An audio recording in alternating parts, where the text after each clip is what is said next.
There are too many Dakotas. You can learn that from here. You can learn that from wherever you are.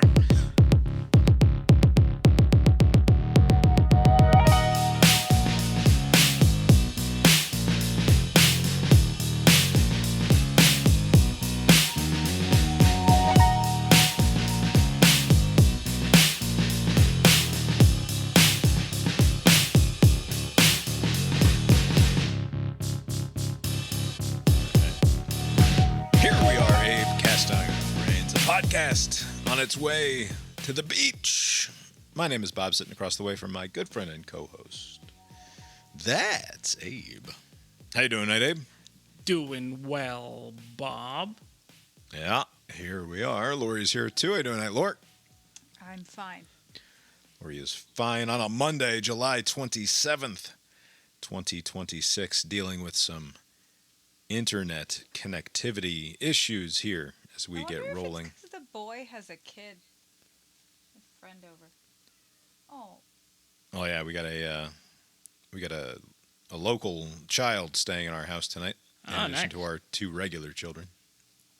Are they using up all the internet? Is that what's going on? They're using the internet. We got an awful lot of internet in this house. I can't imagine it's. Plenty to go around. That's the motto. The kid doesn't have as many sleepovers as I had when I was a kid.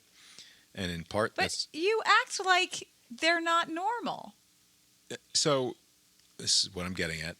A sleepover, very normal. Friend comes over, spends the night, hangs out, goes home before lunch-ish the next day. In my experience, just to spend 30 minutes away from you before coming back and getting back to it, as we just basically lived together as children in the summer. But these kids want to have slumber parties, which are a whole different thing. Like, I can have one kid in the house, feed that one kid dinner. That's fine. That one kid hangs out, plays video games, watches a movie. We've got plenty of spare bedding for that one kid. But when these kids, they want to have like fucking 4 or 5 kids over, and that's a production. Right. That's not fucking, and I hate it. I hate it. The parents do a lot of the heavy lifting for those specific nights, like where it's like a slumber party. I mean, to me, the level of stress is exponentially higher the more children that you add. I am now responsible for the comfort and safety of Yeah, that's true. 5 local children instead of just one other local child. What the fuck are you doing? Have a normal one friend. Who needs more than one friend anyway? What are we doing? What have you been up to, Abe? Anything fun? Any slumber parties? No slumber parties for me. Although now that I think about it, I don't think I've ever actually had a slumber party. Just like my life was that, because it was like 8 siblings. It's just without the fanfare. It's just like figure it out. It's not a slumber party when it's your not. siblings. Right. It's just and then like occasionally cousins or people pretending to be cousins stopping by and staying over. Weekend was rather quiet. I got caught. This is, I think, the second week. I got caught in the rain. I was many miles removed from my apartment, and there was a lot of rain. And I committed to a bike kind of evening, and so on the way back, I just got drenched in it, and so the Friday didn't go too well, and I took it out on Saturday by doing nothing. I was like, I'm just gonna stay in. I don't think I went outside once all of Saturday, and then I went to the movies on Sunday. So very nice, do nothing weekend. You lost faith in the weather around Atlanta. Yes, because it wasn't supposed to rain, and then it did. Is it the weather that you're upset at, or the forecasters who? The forecast, yes. I mean, I can't blame the weather. The weather comes when it comes. It's these people who pretend that they have some sort of insight as to the direction of the weather. We are getting ready to go to the beach. Lori tells me that the best way to prepare, from my perspective, is to pretend like we're leaving on Wednesday, even though we're not leaving until Saturday, because I don't think she trusts me to be properly ready. So when Bob's coaching baseball, a refrain you'll hear from him is "Don't get ready, be ready." Yeah. Great advice. Great coaching advice. He will not. Yes. He will not. He will not ever. This isn't just trips to the beach. This is any time we do anything ever, we will be waiting on Bob.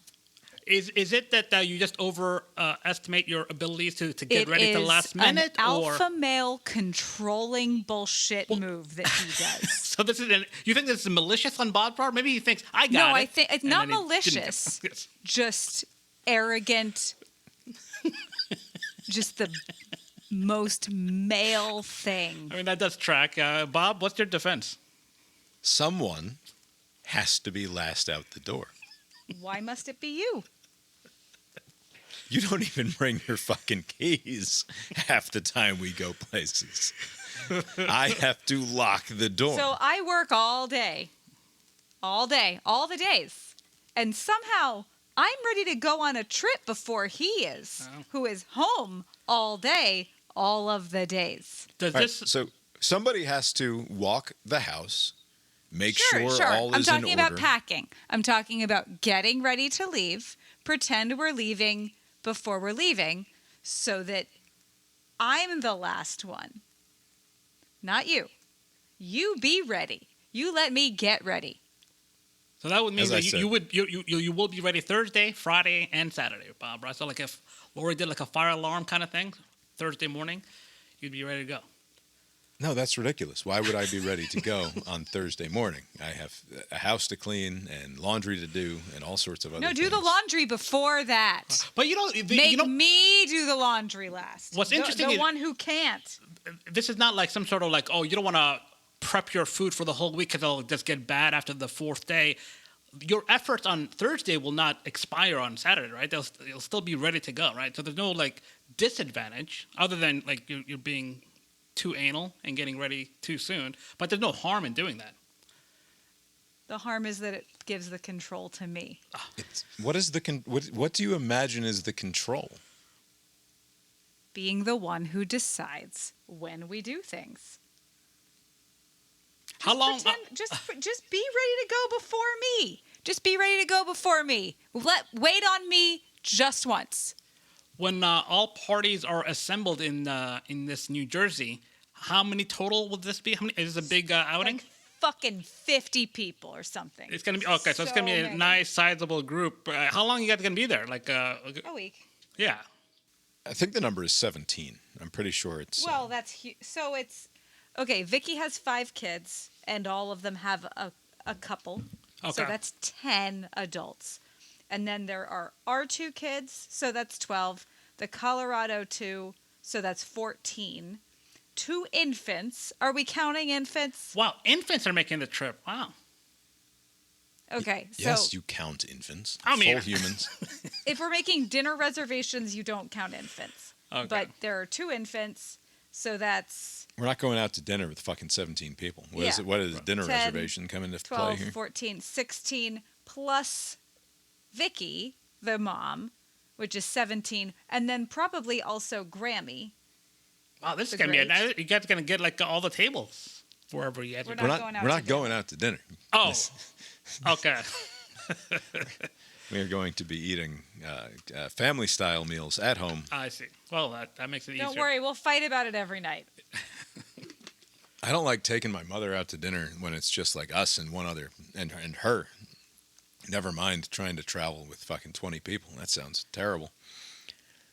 In years past, this would be the South Carolina trip? Usually. No, different. I mean, it's different. Okay. But this is not. Because that's at my dad's. This is instead at my mom's. Okay. That's right. Yes. She is. I mean, whatever. We try to get the kids together once a year, at the very least, if we can. And we haven't gotten together as my mom's kids as one full group in quite some time. Like 2 years ago. Yeah, I don't know. It'll be fun. It'll be a lot, but it will be fun. We got this gorgeous old Victorian style house a block from the beach because my mom's place is not nearly big enough to contain all of us. So we got a Verbo for the week, and it'll be good. Sounds fun. Yeah. I will say, though, I was complaining about this, or sort of complaining about this to Lori, talking about going up there. whenever we have this big group of people, and the plan for the big group of people is to spend the majority of the day on the beach every single day. Like, that's the activity. The activity is we're staying in this big Sort fuck-off house. We're all hanging out together. The point is to see each other. Yeah, but there's this vast potential energy around getting to the beach, right? Like, from the moment that everyone is awake and moving, it's how or when are we going to motivate to have everything together to be at the beach? Because it's like, getting your bathing suits, get your towels together, on the children. Get sunscreen on the children and on the adults who need it, which is all adults, but it's all of them. Like, get everybody moving. And there's this. It's a problem of large groups more than anything else. Yeah. But, like, you tend to move at the pace of the least motivated person. Yes.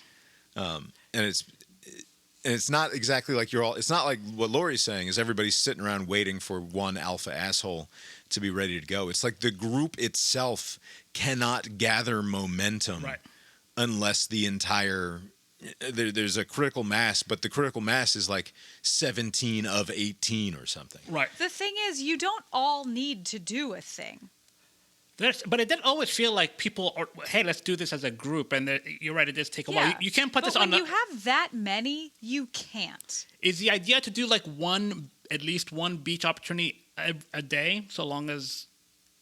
Yeah, that's the idea. Depends on who you ask. Okay. I mean, because Bob thinks you have to spend the whole day on the beach. In my opinion, that's what kids want, and that's what kids like. And there's nothing more annoying than young children, full stop. But there's nothing more annoying than young children on vacation who are waiting for the fun thing to happen, right? Yes. And they enjoy sitting around and being a bum and watching TV, but not if they know that right on the other side of whatever is happening is the fun thing. Yeah. Which you get to the beach and it's like, now I'm bored. What the fuck do we do now? Right. Yes, there's that also. But there's the big fuck off ocean. There's a big fuck off sand area to play in. You find things to do once you're there. But again, it comes back to the potential energy of the situation. Yeah. They start vibrating at a resonance that is much less pleasant for anyone paying attention to them. And there are some magical adults who simply don't. Yeah.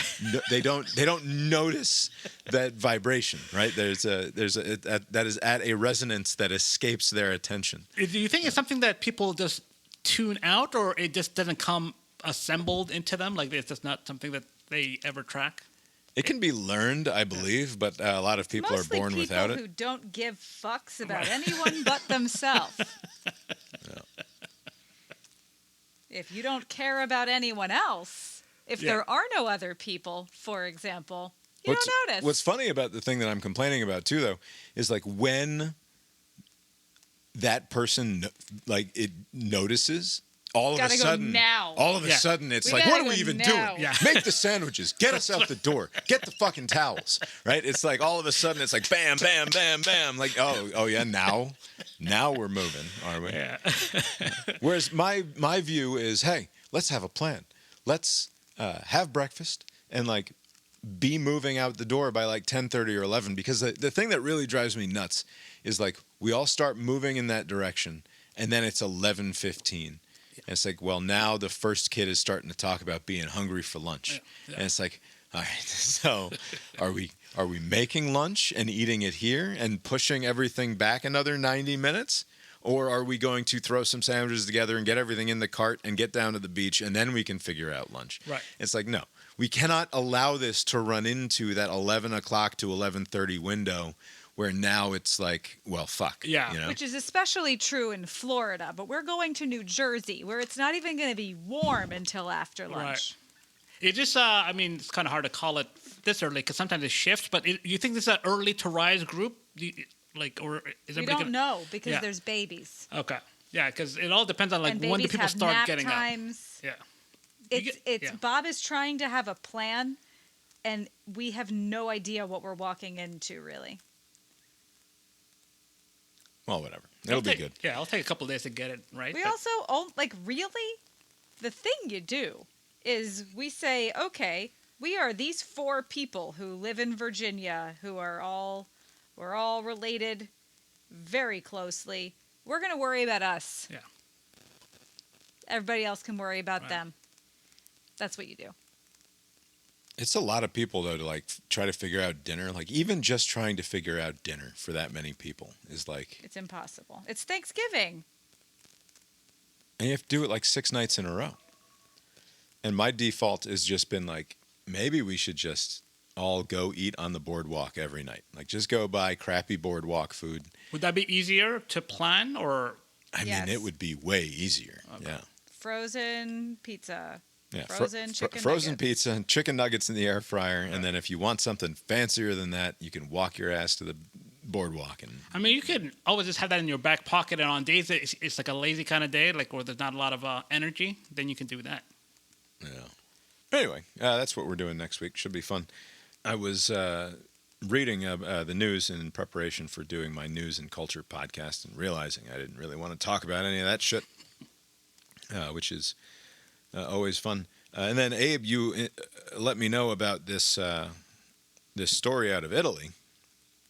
Headline CNN: How arsonists used cats to spread Italy's wildfires.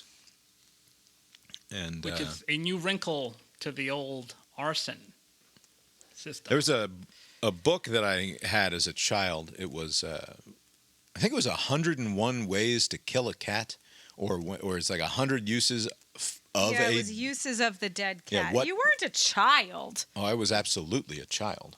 You were a child? Yes, we had this book in our house. I think I was probably 9 years old or something. There are that many uses?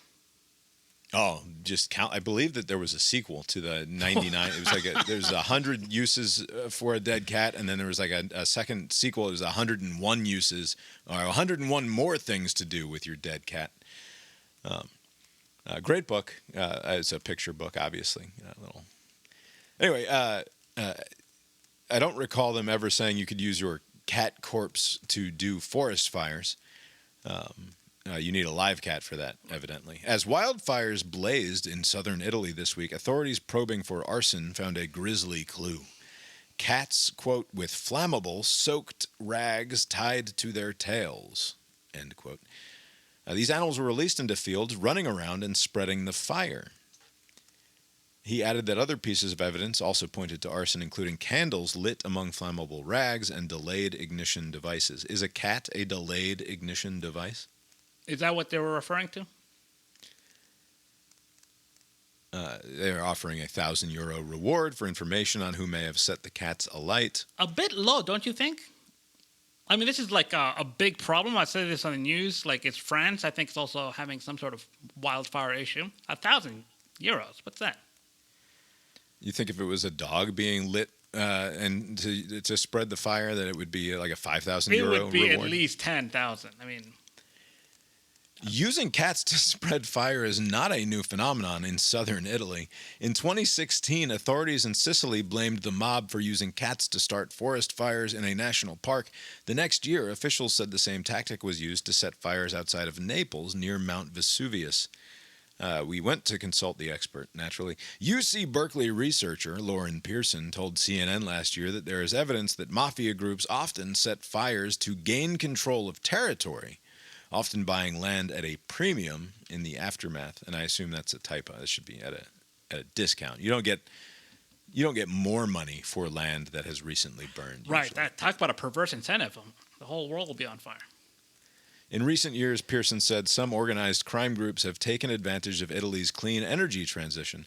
One farmer who testified to an anti-mafia commission in 2022 said he was approached by solar panel companies to sell his land after it had been burned.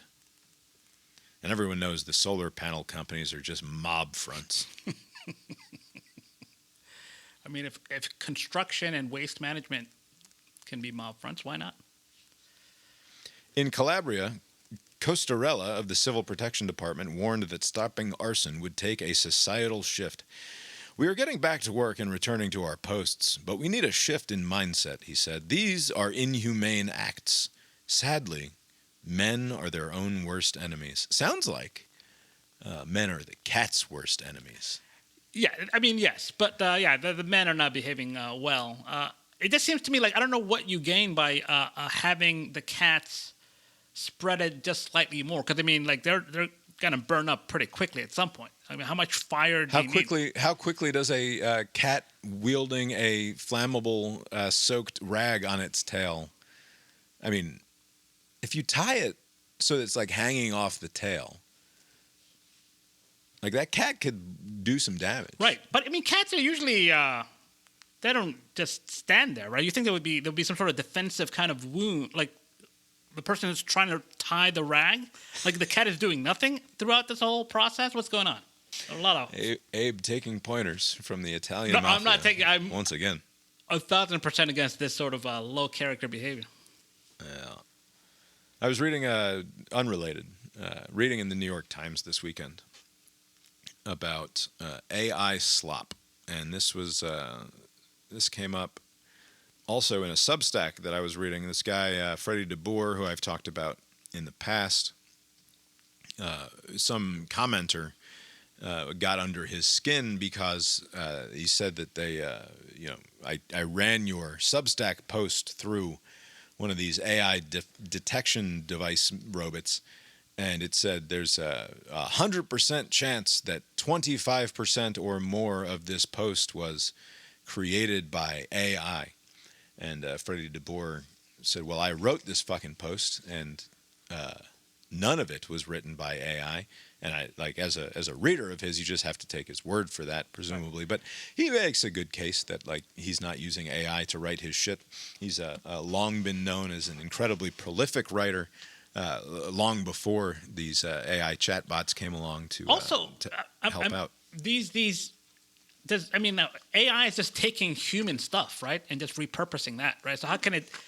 I wonder how good these detection numbers. I'm sure there's like some stuff that looks like it could be AI, but somebody could have like actually come up with it, right? I mean, for sure. I mean, there's plenty of bad writing out there that seems like it's AI, but is in fact just bad writing. Right. And Freddie makes a compelling argument using evidence and trials, because he paid for the access to one of these plagiarism or AI detecting machines, and was able to get it to say that stuff that he generated with AI was definitely human written, and stuff that he had written in like 1993 was definitely generated with AI. Like there's like no. Yeah. There might be minimal value to these tools that are being used in part in the university setting, right, to try to find out whether or not students are cheating on their essays or what have you. And these professors in the schools take it like as gospel, right? It's almost like the VAR system of, hey, the thing said that you were offsides, and I don't know what recourse the kids have, but it is interesting that it's not that reliable. Yeah, but. So that was mostly just like this one guy, this one writer, doing everything in his power because he's super mad about people saying you don't really write the things that you write. There's this piece in the Times over the weekend by the technology writer Kashmir Hill, and she said that somebody had sent her a message, an acquaintance had sent her a message saying, you have your own biography and you didn't tell me about it?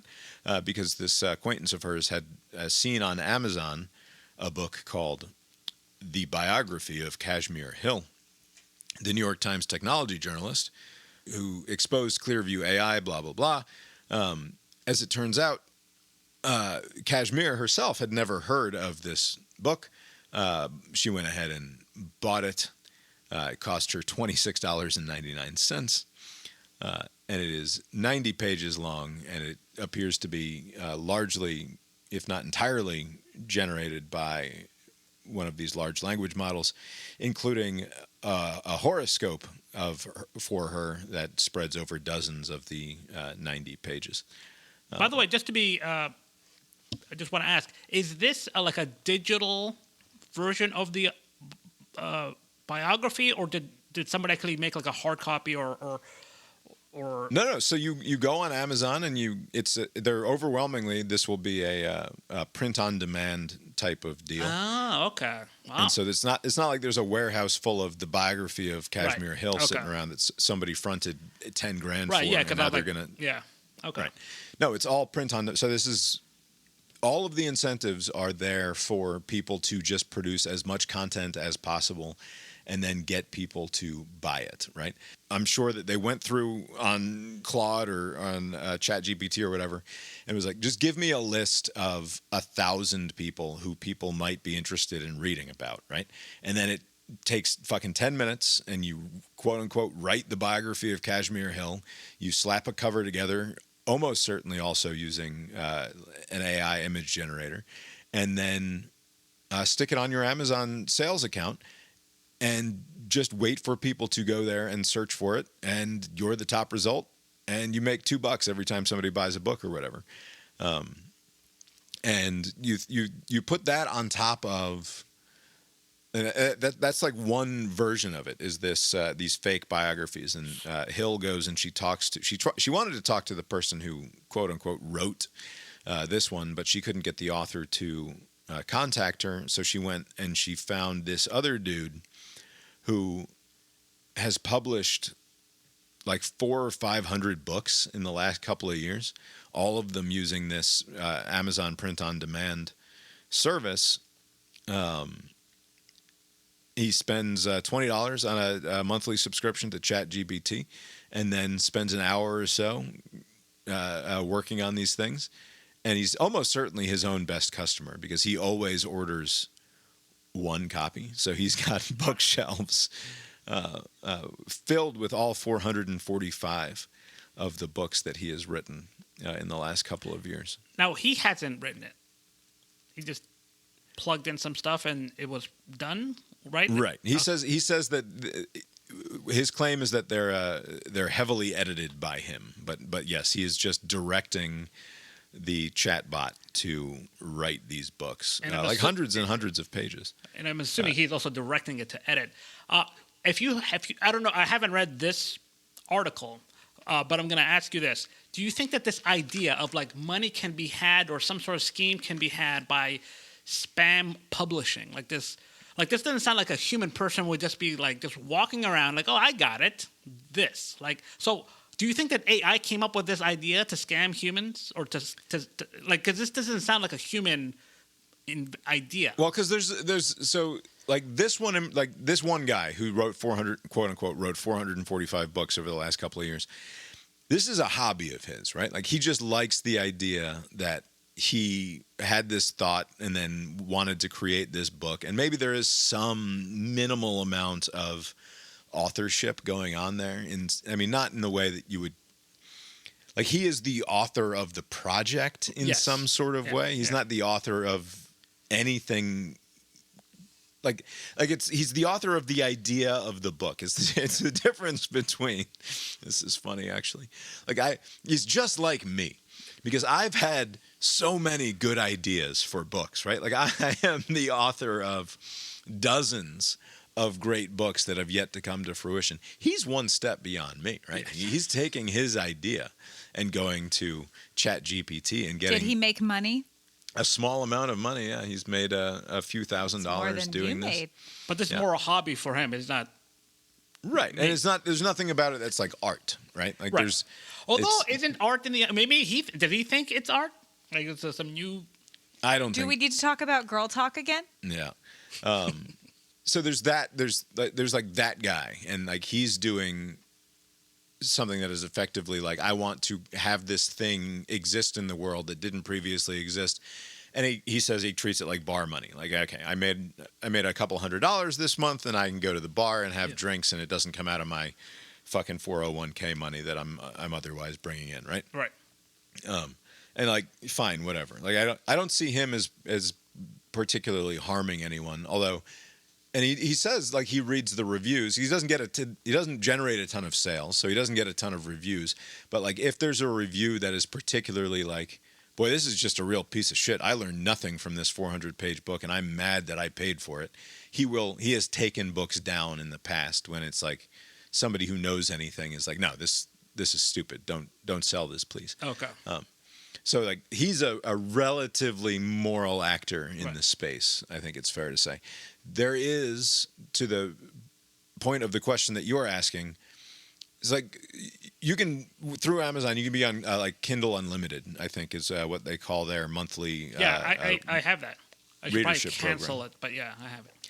The overwhelming majority of the crap on there is crap, right? Like it's stuff that people who want to be authors, like I Yeah. want to be a writer, Right. but then they just go and they just produce drivel. And like the sales, I remember reading, here's how to make a $20,000 a month on Amazon or whatever, right? Like it's like one of those blog posts that you would have seen 10 years ago.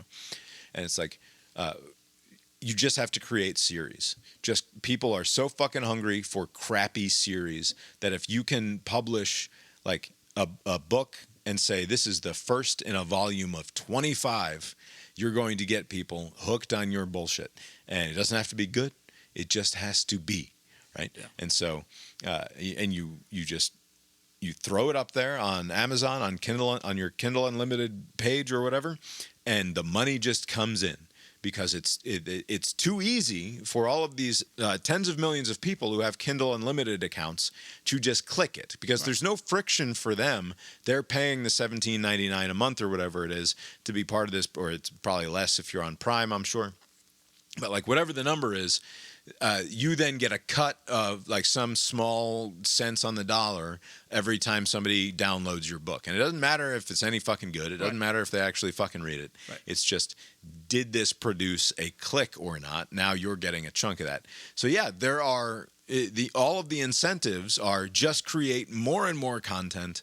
And if you can get people hooked on reading your bullshit, then you'll get more clicks. And it must become this thing where now the incentives redound back in the other way to create clicks that probably are artificial as well, right? It's like you read about these people who say, go on Spotify and put your favorite artist on there and just have it play on mute all night, every day, forever, because that generates a small amount of revenue for your favorite indie artist. And it's like not enough to live on, Right. but like it's one way of showing appreciation. It's like, yeah, but you're exploiting something that is not like, yes, and it's an exploitative system in the first place, but now you're further taking away anything like meaning from the transaction. Right.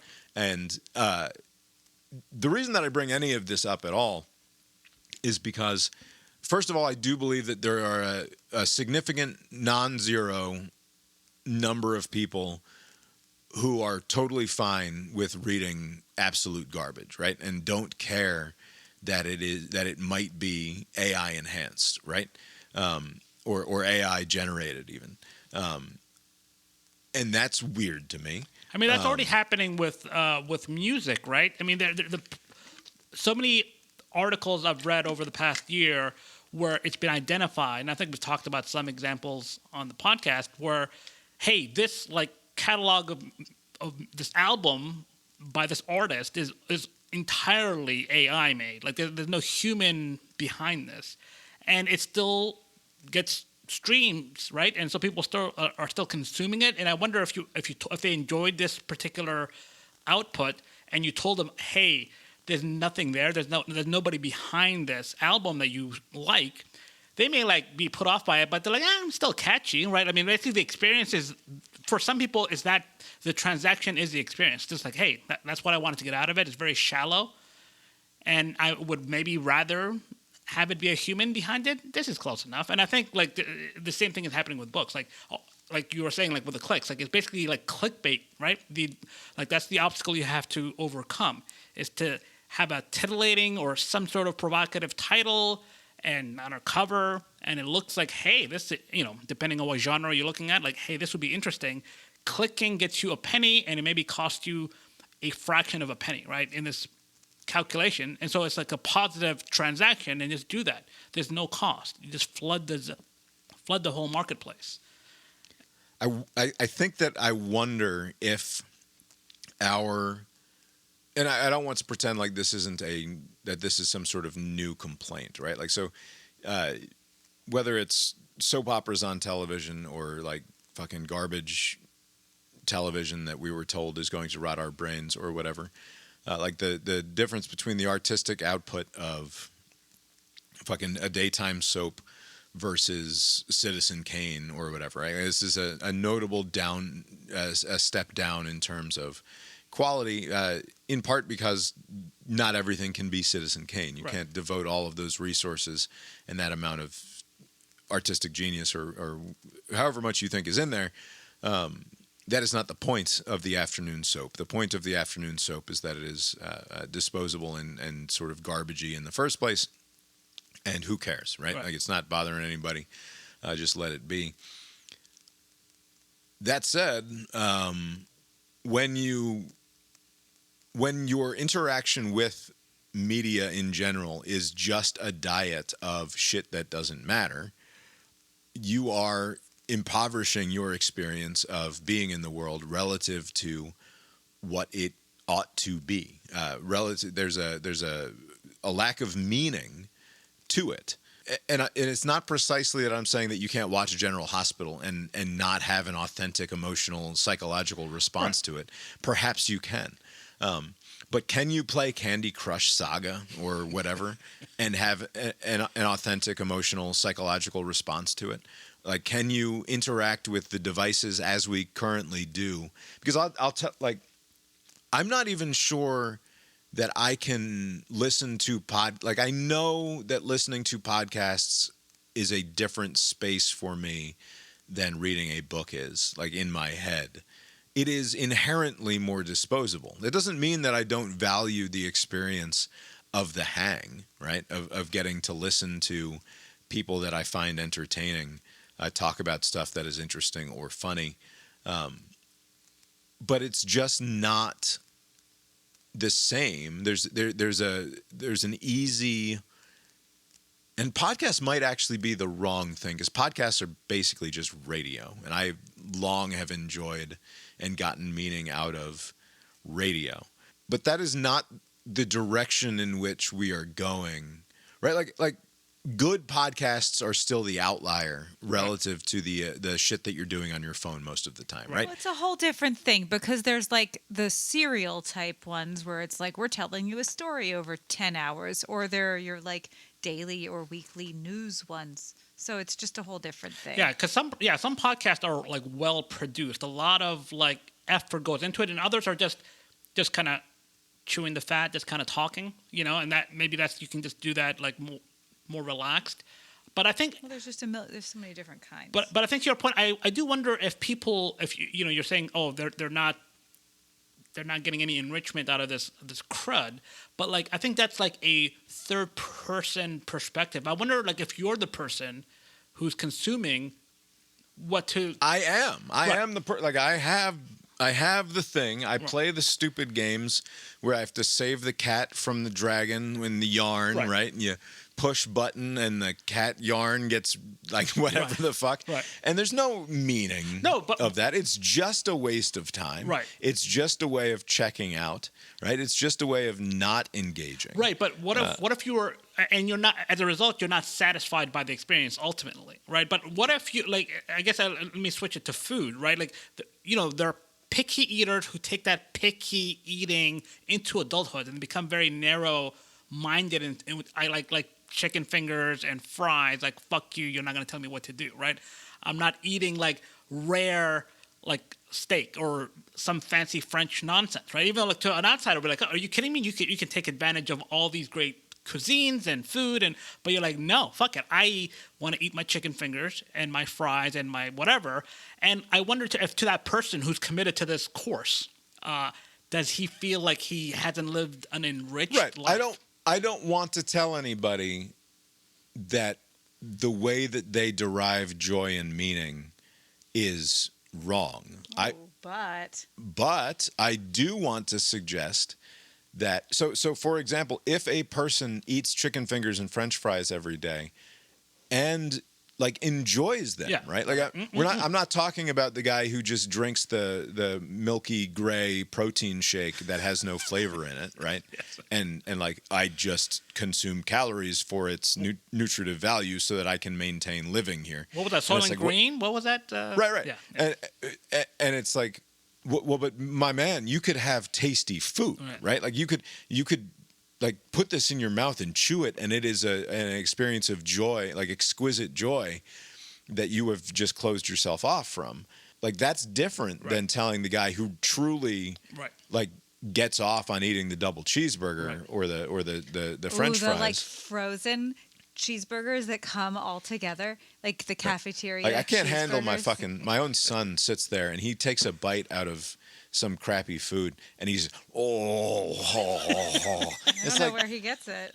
His mother's the same way, and it's like it's just like the display of decadence is disgusting to me. By the way, calm down. A very brief aside. This Saturday, I did not do nothing. There were I found the best Uncrustables, not the Uncrustables, but like a variation of it. Oh yeah, and it was the great. I did that. Like, oh my god, there's no way this should be this good. Like, Abe got rained on Friday night, locked himself in his apartment, and just ate Uncrustables all weekend it was long. a very pleasant Saturday. And I would never tell you that, like, no, you have to go to fucking Shea Fuck Off, French Laundry or whatever, in order to have a true, like, next level enlightenment experience with food. Yeah. Like, no, you're enjoying yourself, you're fine. But at the same, and this is why, like, maybe bringing up General Hospital is fine. For some people, watching General Hospital and then Wheel of Fortune, they get all of the social and emotional attachment out of that, or generate meaning for themselves out of that, that they need, and that's fucking great. If that is what is meaningful to you, then good. I'm just the devices are not meaning imparting devices, right? They are instead designed to addict the brain to click and click and click and keep your attention here. And I think that I'm sure that this was something that I read in the last year, the crisis of meaning or something. Like there's some sort of, there's always a crisis of fucking something going on. Yeah. But when I complain about our devices sucking up all of our attention, it wouldn't bother me as much if I thought that people were deriving actual meaning from them. Right. It's not clear to me that they are. When Facebook was fun and cool, I was deriving actual meaning from it. Right. It was an enjoyable. It was almost and let's not overstate it here, but at times it was like being in a college seminar or being in a high level discussion group of some sort, where you could like post shit and have interesting conversations with people, and it was thoughtful and meaningful. And it was cool. And then whatever, 5-6 years ago, I don't know. It was like 2012. I don't know when it started sucking ass, but like it started sucking ass, and it was no longer meaningful to me. And I would, before I finally deleted it off my phone and stopped making a regular, like, I don't know, 30 or 45 minute daily habit out of Facebook, was at some point, it was certainly that. And longer at times, right? Like I would write fantasy football recaps. I would spend 2 hours writing a fantasy football weekly recap, just to share with the 10 or 11 people in the fantasy football group. It was great. But like by the end there, it was like, wait a second, they're just trying to show me images of big-assed and cleavaged girls to get me to stick around on the app longer. Like, what are we doing? Right. I mean, but when you were using it as a utility to connect to people, then you had a positive interaction with it. Now, like you said, they're feeding you stuff, the algorithm, you have no control really. And now we've reached the tipping point, right, to where like it's mostly bots now. It's like most of the stuff, it's by the end of the decade, it's gonna just be, the music will be by bots, the books are gonna be by bots, the comments, the articles. It's just gonna be the entire experience. You will not be able. And now with the video, how it's getting better. I mean, I can still differentiate between like AI videos and real, but I think I'm like 6 more months and I'll be on the other side of it. I think I'm getting close to where like I can't immediately tell. I just assume that they are like AI video. Like when I see an ad, like I'm on the internet and I see an ad for something, and it's like I think like there's a 0% chance that they hired an actor to then say these lines. Like it's too disposable. Right. It is like, even though my eyes are telling me that's a real person and that's a real voice coming out of their mouth, like it must be the case that in fact this ad for this bullshit free game that you can get, right, there's a 0% chance that was actually a human being in an office park interacting with another human being while somebody behind a camera and the whole fucking crew. Like, what are you, fucking stupid? No, this is an AI generated thing. Right. But like, I think the thing that I'm driving at is that for as much complaining as I've done through the years about the way these things fight for our attention, at least an argument could have been made before the AI revolution happened that at least it was a bunch of people milling about in a room together, yes, occasionally bumping into each other and having interesting conversations, even if it was sort of a waste of time. But then you read these articles that were on Drudge today about like some actors who were being replaced by AI versions of themselves, right, and it's for slop television. It's like Moby.tv or whatever the fuck, right, and they're making these little 8-minute dramas about a girl finding out that she has cancer and the impact that has on her relationship with her boyfriend or whatever. So she goes and she films this thing, but then the company, unbeknownst to her, wants to make it more appealing to a different segment of the population. So now all of a sudden they've AI'd her into, she's a little bit hotter. Right, now she's a redhead. Right. She's got a little bit more, she's bustier, right? She's got a little bit more sex appeal. And she's like, she gets on her fucking high horse about being an artist. Like, now I'm being exploited because as an actor, I have to be vulnerable. Right. Like, I have to access parts of me to feed into that performance that I have to trust the director and the writer. And so this is an exercise in art. And now they're just coming in and using AI to make me hotter, right, and it's not me anymore, and they're stealing that performance and repurposing it into something else. And also, by the way, I only got the one $250 right, check. Where's the rest of my money? Right. But the point is that there's no meaning anywhere in here. When I'm devoting whatever X amount of my time and attention that I am devoting to the device, if there are no people on the other end anymore, right, then what in the world am I doing? Right. And it's like, it takes that idea of, because even in the Matrix, right? So like, even in the Matrix, when we're all plugged into the Matrix, it's a bunch of our consciousnesses running around and interacting with one another. Right. And yeah, it's not the real world. Close enough, I say. But at the very least, right, as Cypher's character would say, good enough for me, right? Just still give me the steak. Good. Yeah. Steak still tastes great. But if instead we're all plugged into our own bespoke experience machines, right? This is the thing that I said last year or something, where it's like I realized it. I'm sure I'm not the first one to realize it or to come to this conclusion, but like the old thought experiment that I was given in ethics class in 2002 or whatever, which is, would you plug into the experience machine given the opportunity? We all did, and it's not the Matrix, right, as presented in 1999. Instead, we're all in our own universes, right, where all of the, not just like, and it won't just be the feed, it will be the content of the feed. It will be the stuff that is produced specifically because it appeals to our particular way of seeing things, right? Like, it will be stuff that does not exist for other people. Right. Right? Yes. Like, you will live in a universe entirely of your own subjective creation, but not of your creation. Like, for your own subjective consumption. But how sustainable is that, though, right? Like, I mean, ultimately, people, as much as they pretend not to want to be around each other, they want to interact with one another, or at least consume products that the other person made.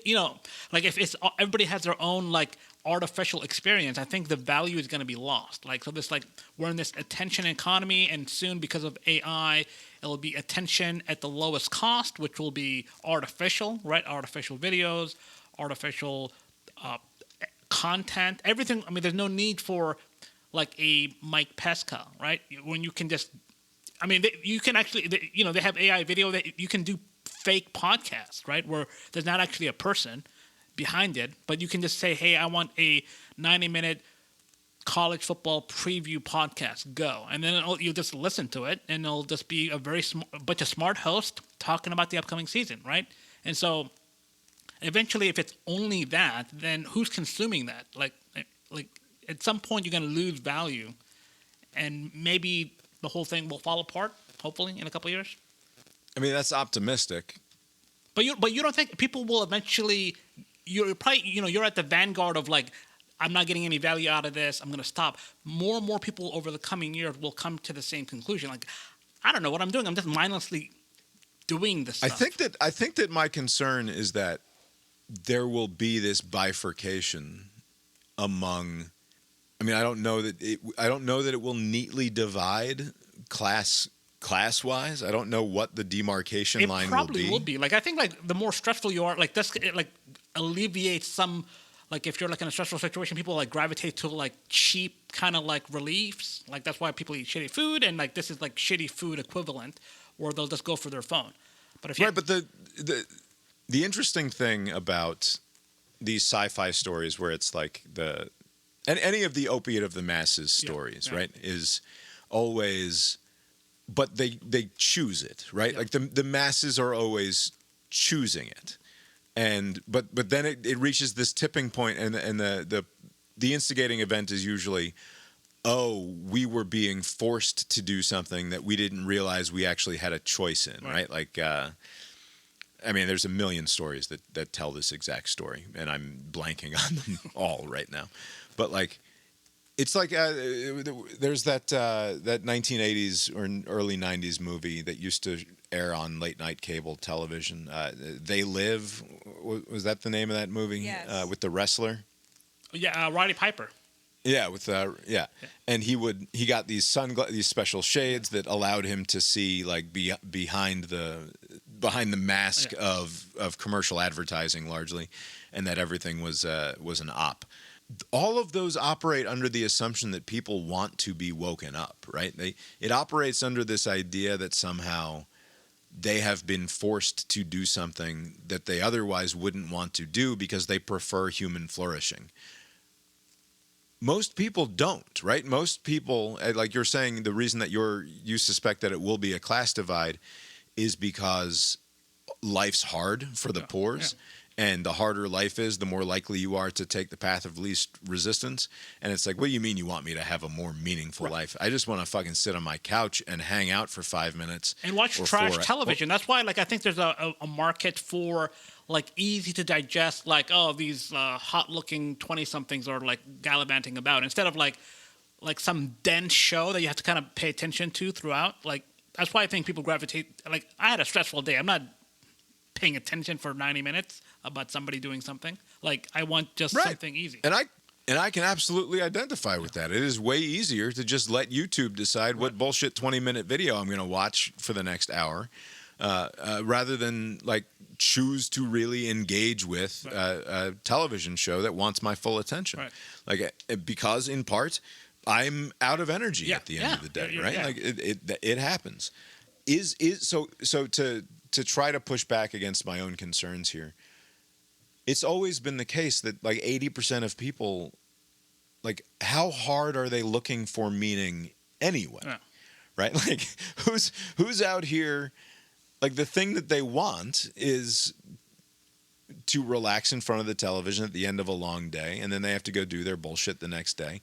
And yeah, there are some people who actively seek out meaning, but for the most part, people are just like, okay, I'll go to church because I'm supposed to go to church because then that's what this guy tells me I'm supposed to do to be a good person, and that's the end of the fucking story. Right. Like, I'm not going to go really read this book and figure out like the meaning of life here. Right. I just assume that like I have these strong feelings for these people who I share a house with. Right, yeah. That's enough meaning for me. Yeah, most people find meaning in like family or their profession if they're into that sort of thing. Like if they're like, I don't know, like a chemist and they're into it. But you're right. Yeah, most people are like either have something basic like that or they just are indifferent towards it. Right. I guess the concern is if the drug of choice is just that much easier to access, if the friction has been entirely removed, if there is no longer a culture of, like, when I grew up, there was still a culture of shame around sitting there and watching television all day. Yes. Right? Like, and it wasn't just scolding from your parents. It was like, but now that's scrolling your phone. no, I know, but that's what is there a culture of shame around that? Yeah, people talk about how they shouldn't do it. Right, but also, phones are like a personal kind of interaction that you have, right? Like a television, like it's But like out people will you say just the culture of shame thing. Like we all know that this isn't good. Right. Or whatever direction. Yeah, they even call it like doom scrolling. Like I think people are like people aware. Know. They know it's not good. And that's why I think they do it anyway. This kind of lines more into like an addictive behavior. Like there's a cost to indulging in this for too much and for too long. At some point, something's got to give. So this is not sustainable. Eventually, there's going to be some dissatisfaction somebody will find in like I don't. There's going to be mass economic, cultural cost to this level of disengagement with reality. That is the thing that I think is real. Right. There's a thing that people used to say about like abortions, like how many Einsteins or whatever have we lost because of the legalization? Like, you know, it's just 40 million abortions or whatever, and like just by the numbers, there are 400 super geniuses who were aborted, right? Yeah. And like, what was the cost to civilization because of that? And that's a very silly thing to do, obviously, silly exercise. Right. But along those same lines, the cost of, instead of all of the poor kids in the world being bored out of their minds, and like, yeah, there's a negative societal cost to poor kids being bored and milling about the neighborhood and getting into trouble and doing bad shit, right? Like there's no doubt there is a cost to that, and that cost is somewhat mitigated by now these bored teens who used to mill about the neighborhood with nothing to do are sitting at home and playing fucking video games or just clicking the button or whatever the fuck and watching TikToks. And that is like the society reaps some sort of a benefit from that relative to like violence in the streets or what have you. Maybe an argument be made there, but also some amount of bored kids went to the library, or some amount of bored kids had an idea and wanted to make it happen. Right. And out of that, from the poor bored, came all sorts of interesting technological and cultural developments that otherwise wouldn't have happened. Art and productivity happened because people were not nose in the phone, clicking the stupid button over and over again, watching TikToks all the time. So you're saying if Einstein was born like 10 years ago, he would not be Einstein? He'd just be on his phone doing TikTok dances? Yeah. I mean, who the fuck knows? I'm saying that there's an everything is trade-offs, right? Yeah. And it must be the case that giving a generation or two generations now of children these devices, and like you can just see it in our stupid Little League. And sure, maybe it's just baseball. I don't think it's just baseball. I don't think that there are as many children participating in youth sport now as there were when we were children, for example. And it's not, and yeah, I'm seeing it in particular when it comes to baseball because that's a less popular thing. But just in general, you are less likely to be a participant in youth sport now. I mean, I can Google it up, I suppose. Probably as long, where now people stop doing rec and do travel and whatever. People used to you just played soccer forever, baseball forever. Overall youth sport participation is rebounding rather than declining, is what since this COVID. says, since COVID. I just wonder, like, what was the youth sport participation in 1995 versus 2005 versus 2015? Right. It's also it's tricky because girls didn't do it. Right. And then you factor in the fact that now with Title IX and all the rest, girls' sport is a much bigger thing than it used to be. Right. But, you know, I think we're in a transition period, right? Eventually, information will become much clearer and changes will be made. Already you have all these different countries and states that are imposing these under 16, under 13, like, no phones, whatever. So I think eventually it'll be straightened out. It's kind of like this weird period we're in, kind of like we are with college football, where it's like this wild, wild west. Eventually we'll figure it out, but right now it's kind of crazy. And I think this generation of like 15 years of these kids are coming to are going to have a bad go at it. But I think in the future we'll learn from them, and the future kids will be all right. It's kind of like when the Wordle was super popular and everybody was doing the Wordle, right. And like that was a social thing, and you could like do the Wordle, and there were fucking whole blogs about That's the Wordle. True, and yeah. like, you shared all of your. Are. I mean, yeah, and maybe you share. I in your got it in 2 today. In your friend Nice. group, you can share your Wordle. Like if you have a Wordle buddy that you regularly talk about the Wordle with, that's all well and good. People would be like upset at spoilers of that day's work. Like, don't tell me, Right. like, And I think that is good and healthy. And what was less appealing than the Wordle were all of the Wordle clones, which were sort of fun. Like there was a Wordle that was like 8 letters instead of 5 or whatever, right? And I would do that from time to time. And then there was this fun one that was like the Octo Wordle or something, and it was you had to figure out 8 words all at once rather than just one. But that was less fun because not everyone was doing it, right? And it was like you could just regenerate a new puzzle whenever you wanted to, and it was kind of random. So it's not like I could share the results of that Octo Wordle with even somebody else doing the Octo Wordle, because we might have entirely different Octo Wordles that Bob, that there's something good, and it's that the thing that doesn't apply to any of this is sports. Yeah, but yeah. Sports is the last. We have sports. Yeah. It's the last thing. But the thing is, the problem is like everything else like is just so like you're like in your own silo of information that anytime I see like people in the real world, they'll sometimes will reference something like, hey, did you see this clip about the thing?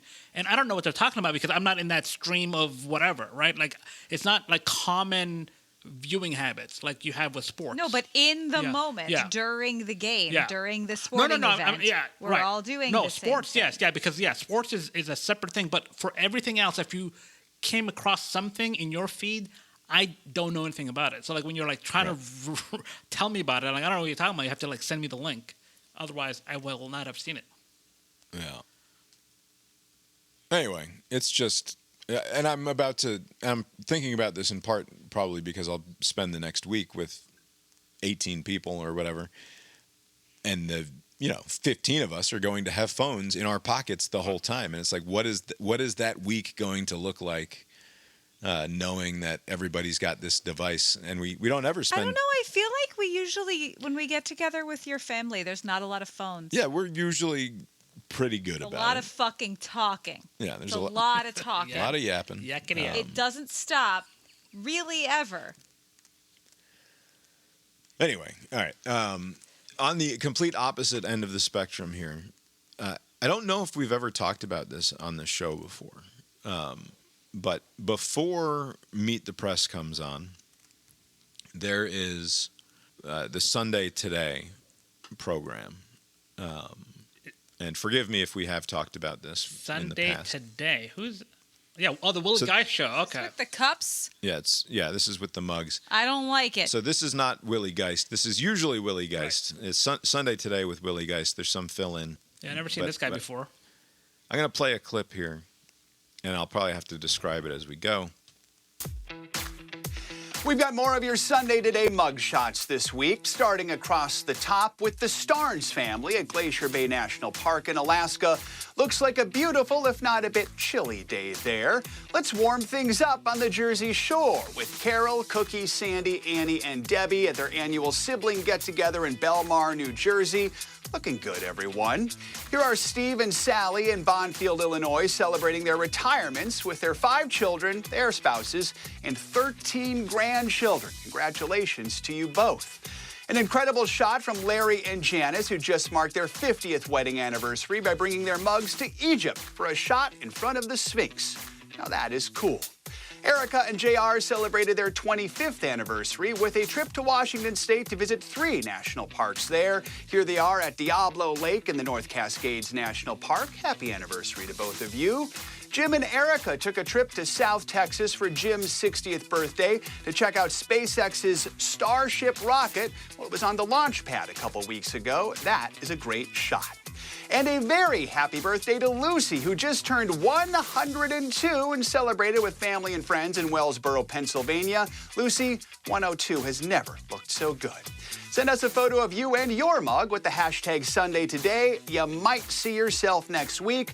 And remember, you can get that big old Sunday Today mug online at nbcstore.com. All right, so to be clear, what's going on here is there's a large yellow mug. It's an oversized mug. I don't know, 30 ounces. It's a gigantic mug. Right. And it's a hashtag Sunday Today. People go around the world. They take pictures of themselves holding the mug, and they send it to the Today Show so that on Sundays, Willie Geist or his knockoff fill-in here can share the picture.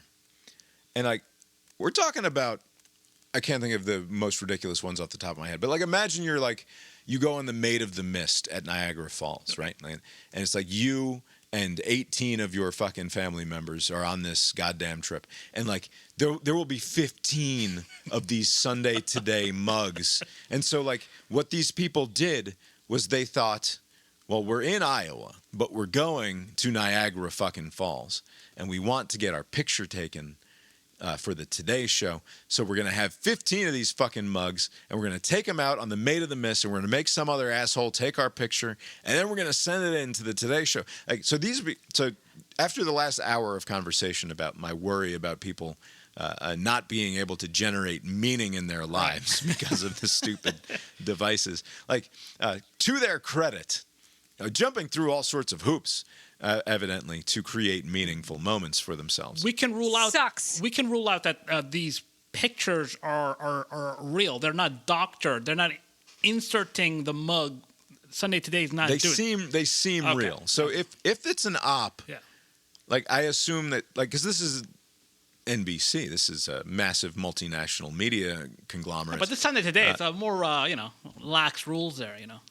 This is not CBS. I looked it up. Comcast, NBC Universal is owned by Comcast. Comcast has over $100 fucking million a year in revenue or something, just an absurd amount. Right. Or is it $100 billion a year in revenue? It can't be $100 billion. Hang on. I gotta take the under. Comcast, company size and revenue, $123.7 billion. Holy shit. In annual revenue. I've contributed to that. Yeah. Comcast Infinity. So yeah, just this massive. Why are they so? And you can buy the fucking fuck you mug in the NBC Today shop. That's how you get them. Right. This is not free. You don't send off for your Sunday Today with Willie Geist giant yellow mug. You pay fucking $19.95 or whatever for it, and then you go and you travel with it and you take your picture. So there's a part of me that is I do not understand these human beings at all. What are they doing? Why do they care? Why are they doing this commercial for NBC Today on Sundays with Willie Geist when they should just be living their lives? Right. But again, you don't want to shit in anybody's oversized mug if you don't have to. I don't know. I kind of do. I hate them.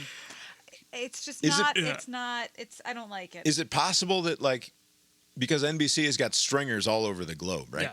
They just put the mugs out there with the sub Mark Strassmans of the world. Yes. And it's okay, find a tourist and stick this in their fucking hand and take their picture and send it in. Pretty nice job, though. You can just, travel around the world and just harass Americans on hey, you got to watch Sunday Today? What? Just hold these mugs. No, there are 14 people who accidentally watch Sunday Today because it's on right before Meet the Press. 100% they say today. You got to watch the Today Show? Oh, yeah, of course, today. And well, this is the Sunday version of that. Just hold the cup and be happy and just fuck off. But Bob, you should not fret about the humans and finding meaning in the grand scheme of things. Humans are meaning-making machines, like better than anything else that exists in the whole whatever is out there. Like humans are. Have you heard of religion? This is what's disturbing about it, right? Is that yes, we can invent meaning out of anything. Right. I can play the fucking kitten dragon game and eventually find meaning in it. Yeah. Right? That's the problem. It's a double-edged sword. Yeah, it's a double-edged sword where it could go both ways. But yeah, I think we'll be all right. Yeah. The Sunday Today yellow mug shot thing is just utterly inexplicable to me. I do not understand if it's sincere that this guy went to go see the SpaceX Starship test launch. Right. I mean, you're lugging this around. Talk about being a guy, right, who's like, Lori's like, don't get ready, be ready. Like, this guy had his mug in the fucking car before the 8-hour road trip to get up to be at the launch site at the ass crack of dawn. Lori is not, don't get ready, be ready. Bob says that. Yeah. I am ready. So I don't need to hear it. I cannot fathom what's going through a person's head. Because I'm not a selfie taker in the first. I don't want pictures of myself out there in the world. But like to take it to this next level where it's like Lori and I, the next time that like we're going to go to the Jersey, we're going to be on the boardwalk next week.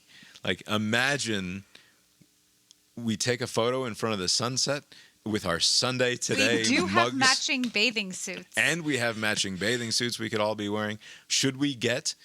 before this family trip to the beach, 18 Sunday Today mug shots. Sunday times whatever. Do you guys have matching mugs of any kind besides just the generic ones? No, we barely have matching dishware. Okay. Never mind, like mugs that all match.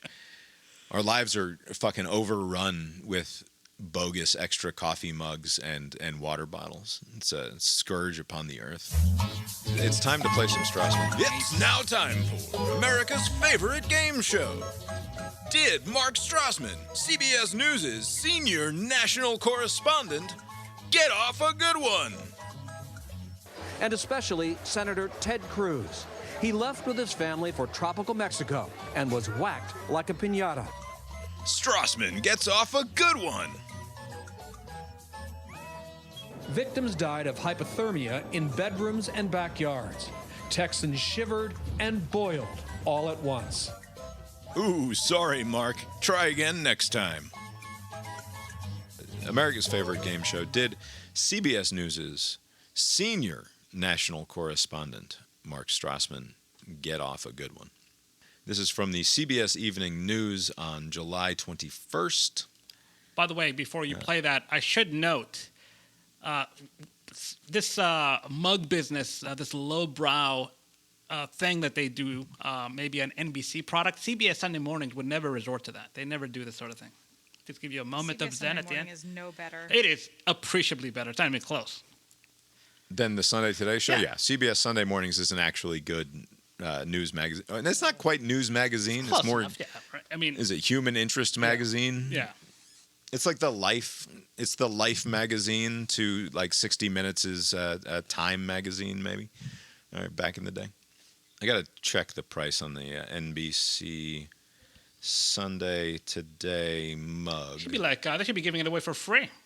Bestseller is the Sunday Today mug, $28.96.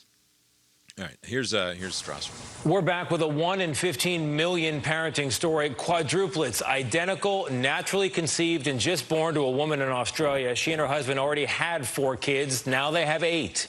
Mark Strassmann has her story. G'day, girls. Welcome to the world. Brisbane, Australia's Fab Four: Emily, Harriet, Catherine, and Alexa. The fact that we've got 4 beautiful, healthy babies born at 28 weeks and 4 days is incredible. 34-year-old Janitar Na'amoona and her husband Jortham already had 4 kids. They thought they were done. Nope. Their surprise, 4 identical daughters conceived naturally. They share 100% of the same DNA after a single fertilized egg split into 4 embryos. a rarity Jenny Marr knows all about. This is Mr. Mark. Hi, Mr. Mark. Hi, Mr. Mark. How old are you guys? 6 1/4. Back in 2020 in Dallas, the Marrs welcomed Harrison, Henry, Hardy, and Hudson, another naturally conceived identical foursome. We were at Costco the other day and I saw people taking pictures of us. If it's 4 times the chaos, is it also 4 times the joy? You're just overwhelmed and just exhausted, sleep deprived, and you've got 4 babies that are hopefully all on a sleep schedule that you can manage. But it is 4 times the joy. What advice would you give to the Australians? Stick to your schedule because that's how you're going to survive. Make sure that mama takes care of herself. I hope that they're just healthy little girls and meet all their milestones. And so it's so exciting. Best part, there's 4 times the chance one of them will say something surprising. Bye, love you. Bye, love you.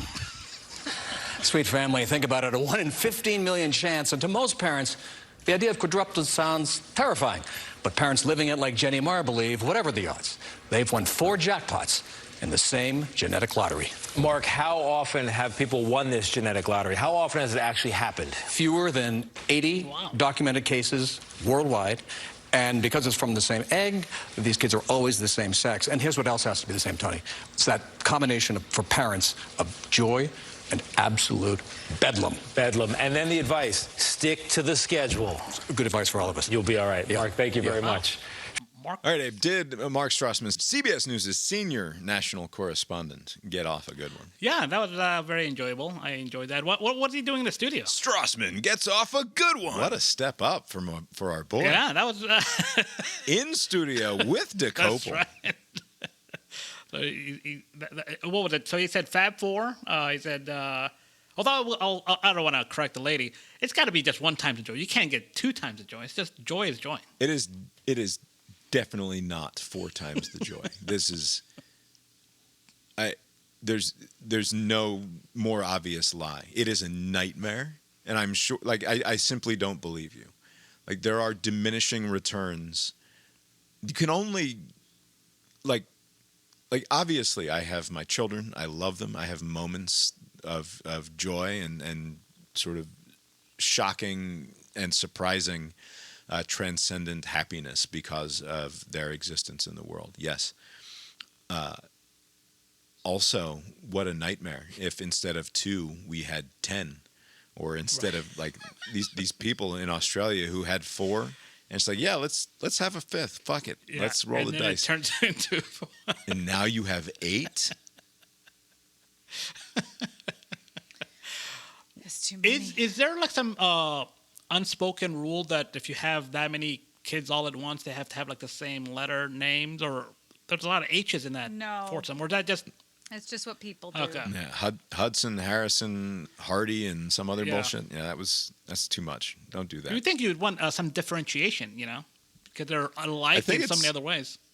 It's cruel to everyone else. Like, I know that as parents, you'll be able to tell them apart, no problem. Right. But you send those fucking 4 kids to school, and now they're all in the same class, and the teacher's got to deal with 4 kids who all look the same, who all have the same goddamn name. What are you doing? Hopefully they have strong middle names that can serve as a differentiation. Oh, everybody just calls them whatever.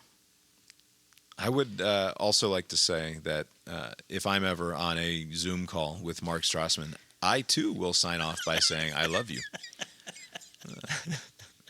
That's great. Good for old Mark.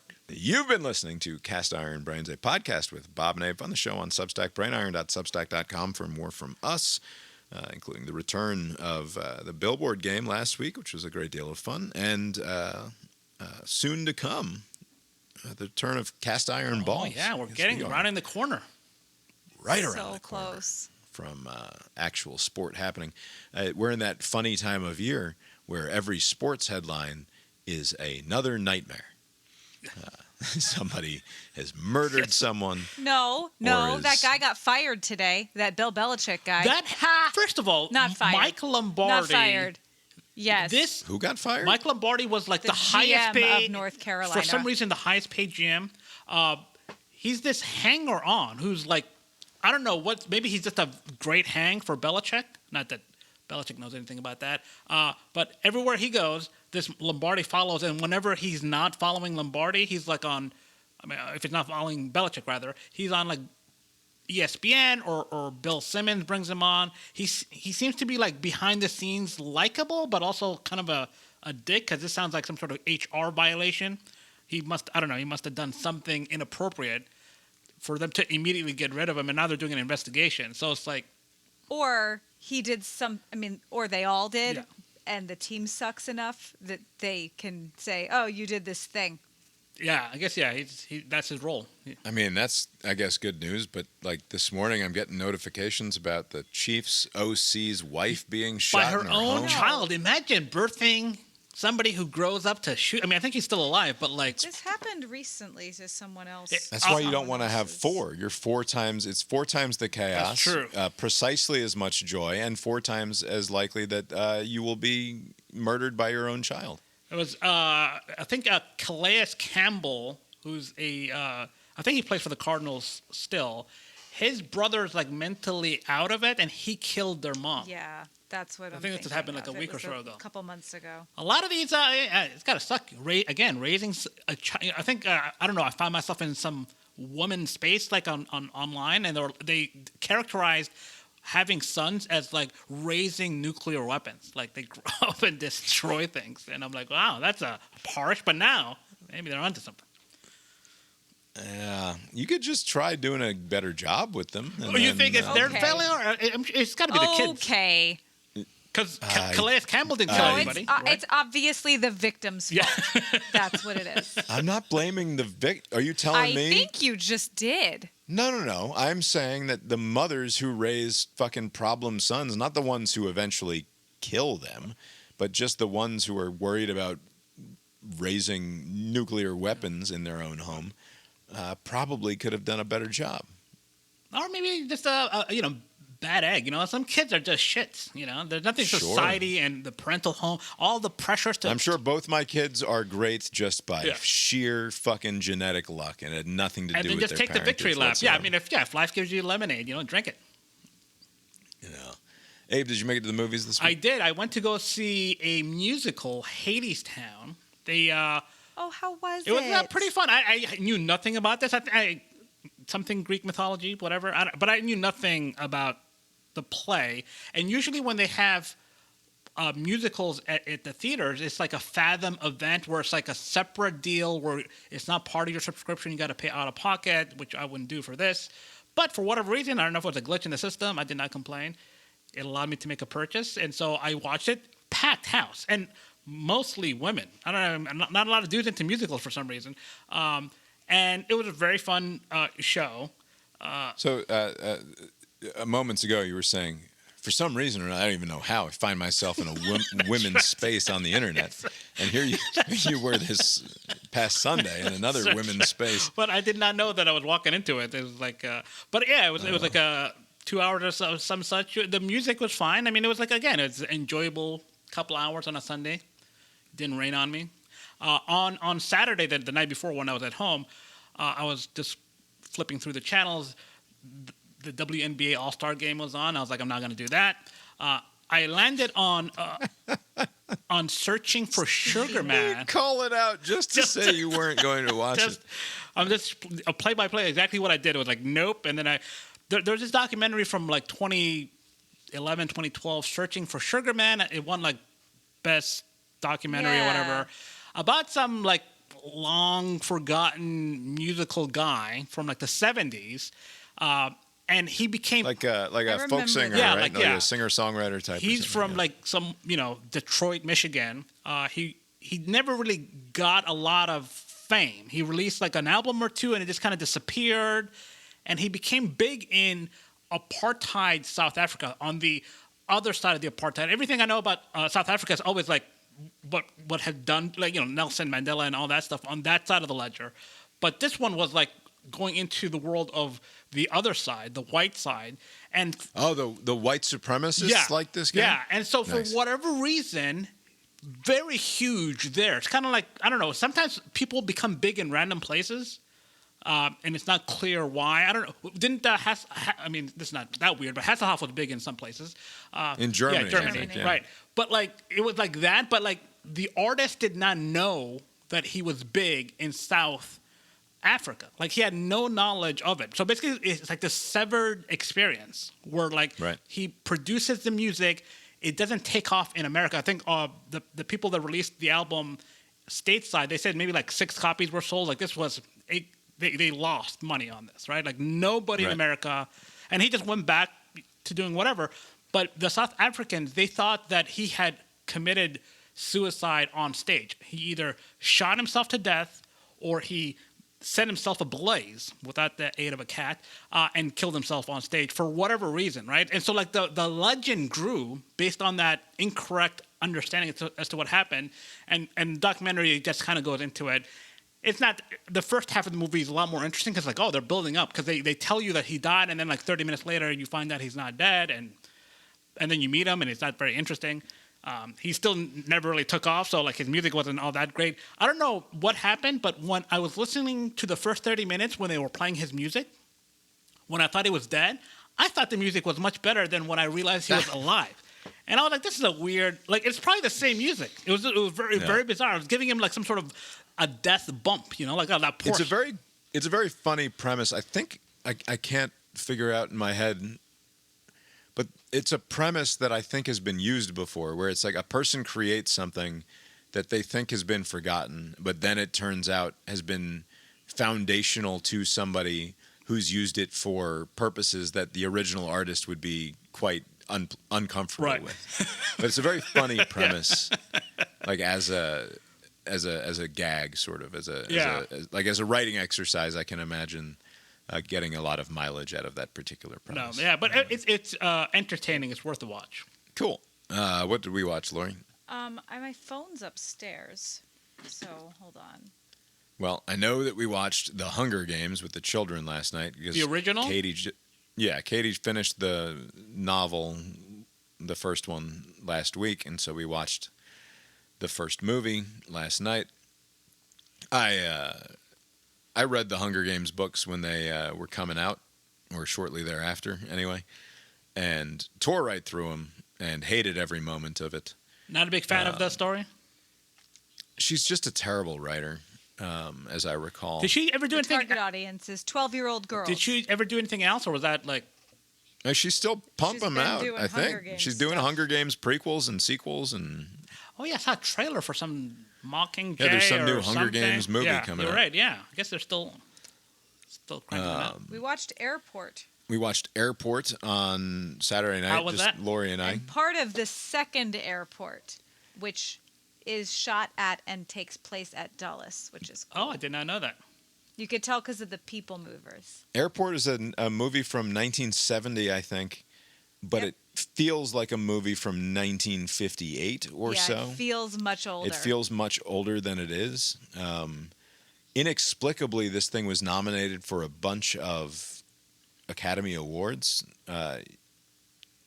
It's a very weird cultural artifact. I really liked it. There are extended 8 to 10 minute scenes that take place, and it's like, I cannot believe that we just spent 8 to 10 minutes doing this bit. And the bit is like, this old lady is a frequent stowaway. And like before 9/11, everything was different. You could just sneak on an airplane. Yeah. But this old lady, like, and the bit is she's an innocent and helpless old lady, but really she's a seasoned stowaway criminal. And like that's, you get a lot of mileage out of that, I guess. But it's the movie that inspired the sequel, which was Airport 1975 or something, which then became Airplane, the 1980 goofball comedy, which I fucking love. Which is important. But this 1970 movie is just bizarre. It's very weird. I really liked it. I'm looking at this. I don't think I've seen this movie. No, there's no reason I can't recommend it. Like, but also, like, I had a perfectly enjoyable, like, it's It's just so different than movies This was not your first watch. Is this a rewatch, or have you guys? No, we'd never seen this okay. before. Okay. This is okay.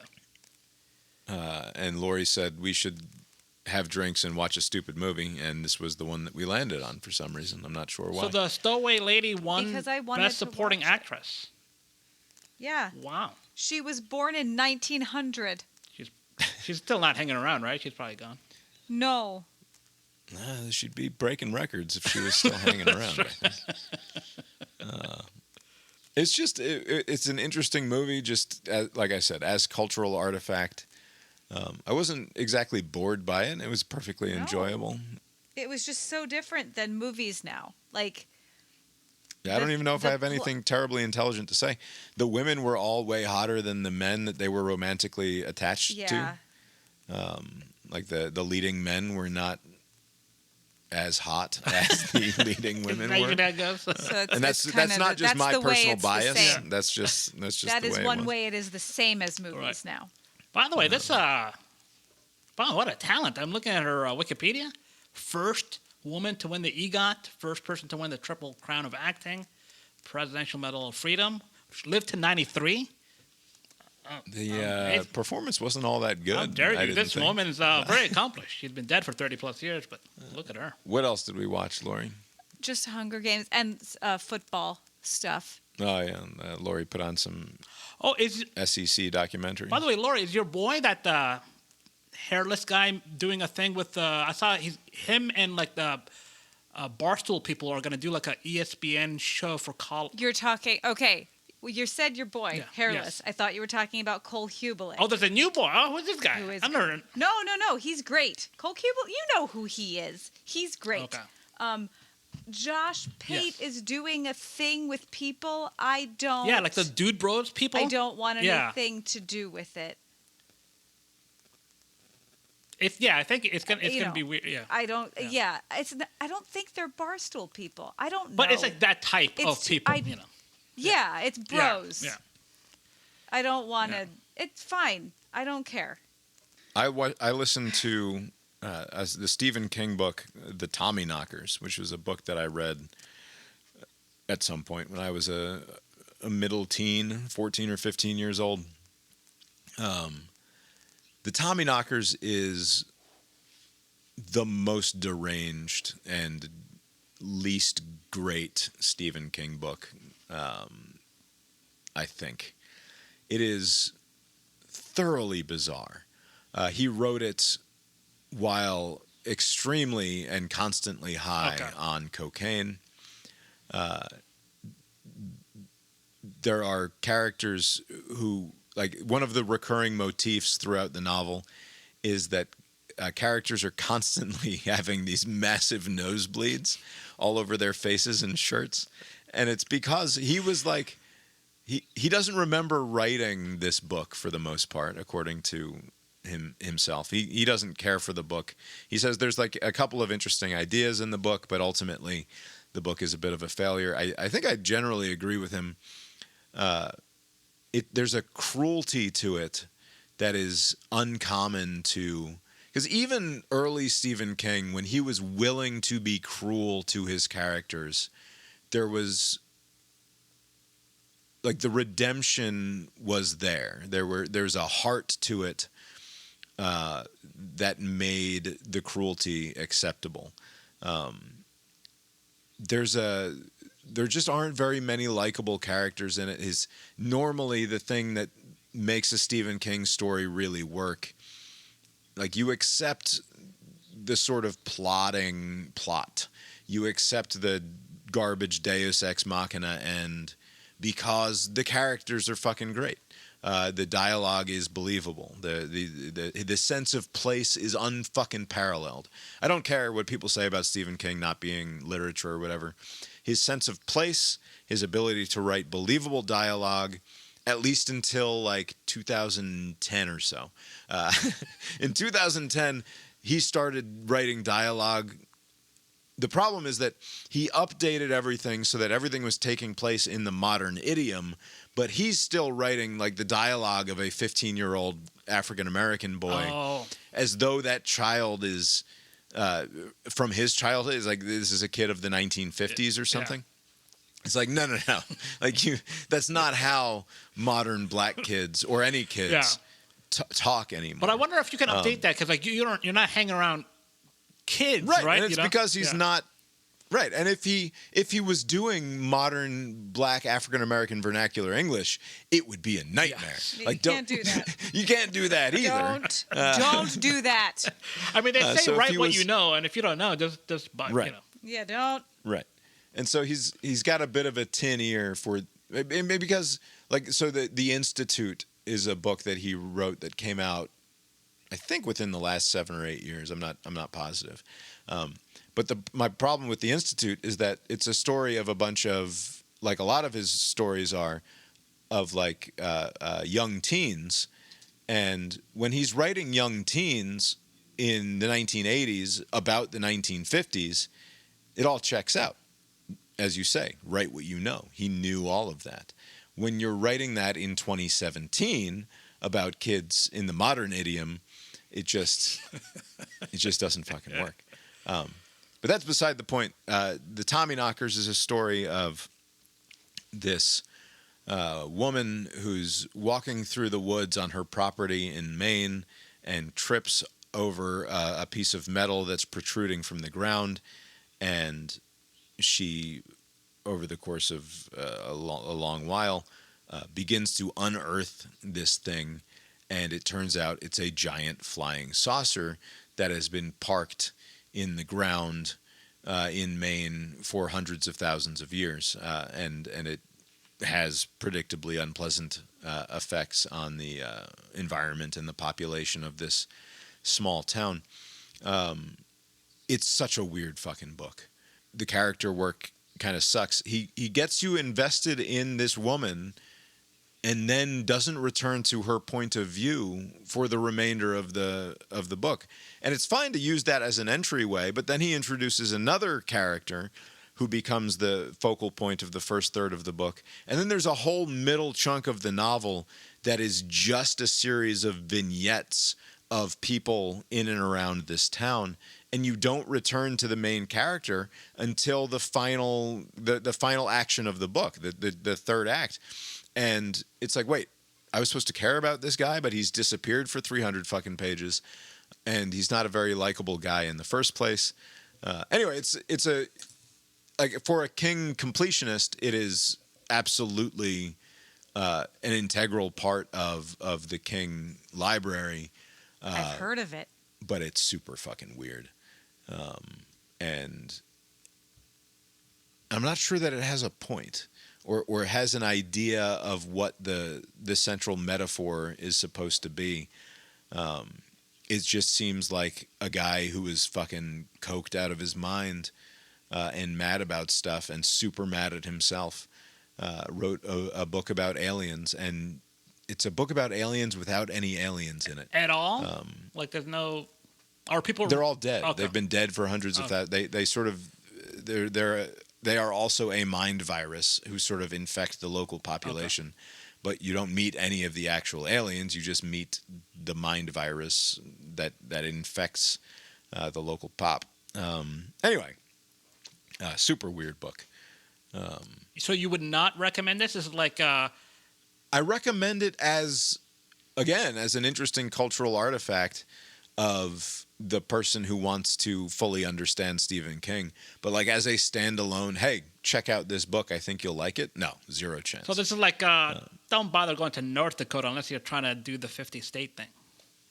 Yeah, along those lines. But if North Dakota was like, I don't know. I think you can learn something about the United States of America by going to North Dakota. There are too many Dakotas. You can learn that from here. Yeah, you can learn that from wherever you are. Dakota. You say this now, I guarantee you're going. You'll have a trip planned. If I had friends that lived in North Dakota, yeah, I would go. But there's nobody there, and South Dakota at least has the mountain with the faces, you know, and so nothing up in the north. Yeah. What are the third or fourth rate American cities in North Dakota? Like Bismarck is the only one that I can tell you. I don't know. Yeah. Don't go there. All right. Well, anything else going on that we should know about? I don't know if you read this article, but it's a very unusual it's kind of tied to Atlanta, but like this guy who was put on like a terrorist watch list because they're associated with a no cop city movement. Like he wasn't arrested for anything, but just associated with that movement, put on a watch list, and he was flying back, and they want to confiscate his phone. Apparently there is this under duress passcode. So if you tell them, hey, like we need to access your phone, give us the passcode, and you give them like a fake code, it wipes all the data. And now he's being sued. That is fucking spectacular. And now they're so you can if the cop has your phone and they're like, unlock this phone for me so that I can get at your data, and you give them the reverse code or whatever. They call it a duress code. Like if you're under duress, it essentially self-destructs all of the data. From the phone, probably. I'm sure it's somewhere. No, it's a clever feature of the software to delete everything. Now he's facing federal charges. So the destruction of property to prevent seizure, but what were they seizing? Like they don't know that he did anything wrong. It could just be a bunch of just benign like text messages and whatnot. But since they don't know, they're trying to sue him. I think they're trying to create like a precedent, like to see how the courts react to this argument of destroying property. By the way, all the stuff is available in the cloud. It's just not on that phone anymore. Right, so it's like that's what I'm saying. It just deletes it from the phone. So basically, it's just kind of getting. But it's somewhere. It's just not giving them access to that information, and that should be defensible. Right. I mean, because if ultimately they go before a judge and they're like, we need access to this guy's Google data because of X, Y, and Z. We suspect him of committing crimes. The judge will get the warrant and they'll be able to get it. But like, why should you be forced to allow a cop to go digging through your shit? At the airport, and it should be noted, like again, the original sin here. The only reason why he was in this second level of review at when he arrived back at the airport was because he was associated with this no cop city movement. Basically, just mere association puts you on a list that gets you into this position to where like, hey, we need you to provide us this information, and now he's being sued. Yeah. Well, I like it. I like the idea that as the cop is walking up to your car, you can just eat the piece of paper that has all of the evidence against you. Right? It's the same sort of thing. You're like in Super Troopers where they make the guy eat all of the weed. All right, I have to look into this Graphene OS. Although, do we assume that he must have been hiding something? I mean, I don't know, because I've never heard of this. Like, that's a good point. I don't think you could do that on an Apple phone, but one more reason to have an Android, I guess. All right, Abe. Have you got anything else for us tonight? Nope. I guess that's all we've got for you tonight, then. We'll talk to you next time. Later.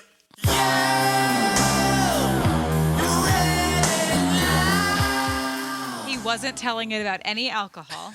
No, that's not true. I had 4 ounces of cashews. Log that for me, and it's like, okay. And then by the end of because like with this other thing, it's like I had to keep track of it, and it was just not trustworthy. With this, it's like I just tell the robot. The robot remembers everything, and then at the end of the day, it's like, well, you consumed 1,847 calories, and it's like, okay. And then I'm also logging my exercise. We expect that you burned 2,700 calories today. You're at a 900 calorie deficit. That's not sustainable, dumbass. You're going to go into starvation mode or whatever. Make sure that you're getting a little bit more. So, anyway, the point was, I just wanted to do that for a week to get an idea of. Because I don't want to be a psycho.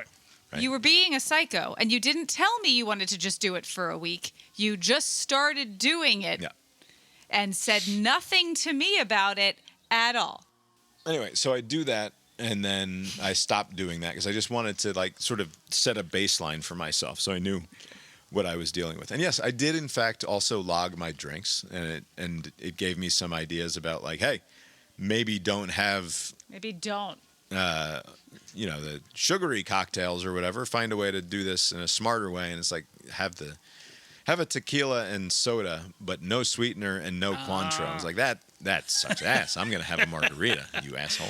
Are you logging in like if you like go for like a 3-mile jog, like that sort of thing? So plug the jog in, plug in my burpees workout or my row on the machine or whatever, and that's all well and good. And it I only bring this up because it said to me on Sunday morning, I woke up. What did it say? We didn't even stay up late. We stayed up a little bit late, and we But had. not for us. I drank frozen margaritas for like 4 hours. But I didn't get super fucking wasted or anything. We were fine. Robot says to me yesterday at 8:30 in the morning, "You certainly made the most of that Saturday night." What's with all these opinions, Robot? Your readiness score dropped to 47 today as your resting heart rate climbed to 57 beats per minute while you slept.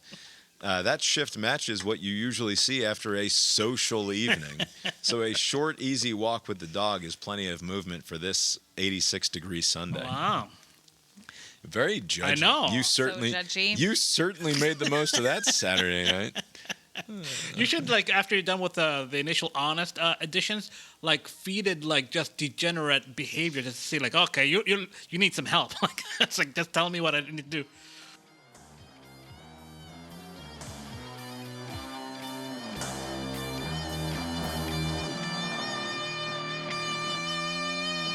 The proceeding was created with 100% human content.